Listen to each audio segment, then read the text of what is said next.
Welcome! In today's guide, I'll walk you through the simple steps to reject a channel invitation on Facebook. Whether you're trying to keep your notifications clean or simply not interested in joining a certain channel, this step-by-step process will help you manage your invitations with ease. Let's get started. First, open the Facebook app on your phone. Make sure you're logged into your account. Once the app is open, look for the messages icon at the top right corner of your screen and tap on it. This will take you to your Messenger inbox. Next, tap on the menu icon. This is usually represented by 3 horizontal lines or dots in the top corner of the screen. From the menu options that appear, select Channel Invitations.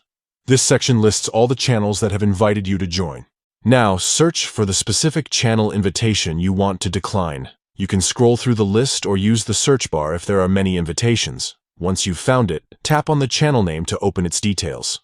Finally, look for the decline option and tap on it. With just one click, you've successfully rejected the invitation. The channel will no longer appear in your pending invites. And that's it. You've now learned how to reject a channel invitation on Facebook quickly and efficiently. If this guide was helpful, don't forget to share it with others who might need it. Thanks for tuning in, and see you next time.